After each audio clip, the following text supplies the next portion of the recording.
सन 2002 से संचालित श्री हनुमंत छाया ज्वेलर्स, असली सोना, कुशल कारीगरी, सोने चांदी के विक्रेता, मेडिकल कॉलेज के आगे, दिल्ली रोड, सागर।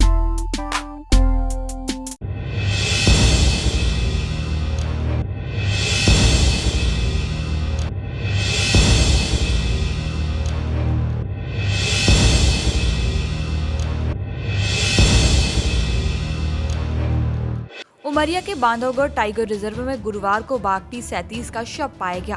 पार्क प्रबंधन का कहना है कि आपसी संघर्ष में बाघ की मौत हुई है। 12 दिन पहले भी आपसी संघर्ष में एक बाघ की मौत हुई थी। जानकारी है कि गुरुवार की सुबह जब सुरक्षा श्रमिक जंगल में गश्त कर रहे थे, इसी दौरान परासी बफर जोन में बाघ का शव देखा गया। पास में ही दूसरे बाघ के पद चिन्ह भी पाए गए हैं। इससे अनुमान लगाया गया है कि दोनों बाघ के बीच हुई लड़ाई में T37 बाघ की मौत हुई होगी। मृत बाघ के सभी अंग सुरक्षित पाए गए हैं। पोस्टमार्टम के बाद शव का अंतिम संस्कार कर दिया गया। धमोखा रेंज है, पटासी एरिया, PF 145 में नर बाघ है। ये P37 इसका कोड है। ये जब सुबह सूचना मिली उसका चेक किया गया, जिसमें पाया गया कि ये एक किल पहले है।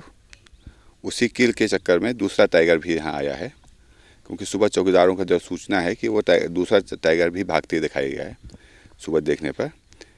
तो उस टाइगर की आपस में टेरिटोरियल फाइट है और उस पर इस टाइगर के यहाँ पर चोट भी है काफ़ी। तो उससे निश्चित उसका जो मुंह उस पर मारा होगा, उसने पकड़ा होगा, जिसके कारण इसकी डेथ हुई है। ये पहले भी इसको चोट लगी थी, पहले कभी उसके पैर में, उसका भी ट्रीटमेंट किया है, डॉक्टर ने किया था पहले।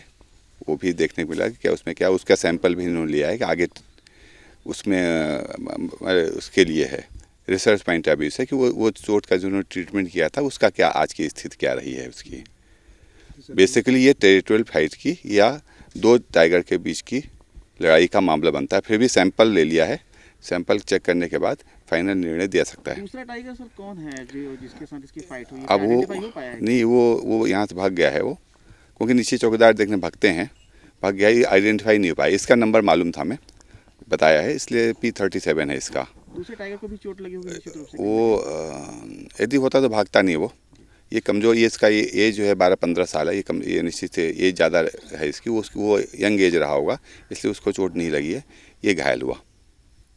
क्योंकि टाइगर की इंटेंसिटी घनत्व तो ज़्यादा बढ़ गया है, तो जिसके कारण टेरिटोरियल फाइट ये सामान्य घटना है जंगल की। इसकी यही संभावना है यहाँ पर जो है, जो आपस में टाइगर लड़के मरते हैं।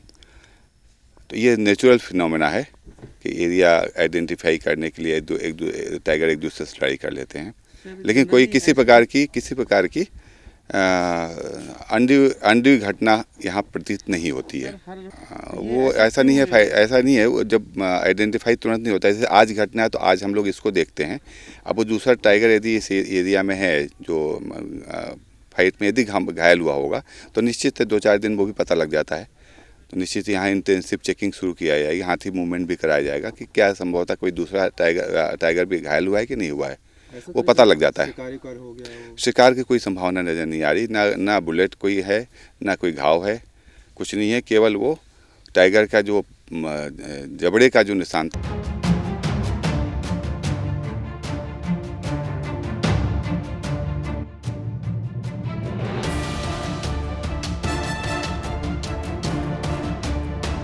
उमरिया से राजकुमार गौतम, सागर टीवी न्यूज। सन 2002 से संचालित श्री हनुमंत छाया ज्वेलर्स, असली सोना, कुशल कारीगरी, हंसमुख स्वागत, सोने चांदी के आभूषणों के निर्माता, हार एवं चूड़ी, वेंदी, करधन, पायलों की हजारों वैरायटियां एवं चांदी की मूर्तियां और बर्तन, राशि रत्नों के विक्रेता। एक बार हमारे शोरूम में अवश्य पधारें। हमारा पता है मेडिकल कॉलेज के आगे, दिल्ली रोड, सागर, SCJ ब्रांच 2, सराफा बाजार, सागर।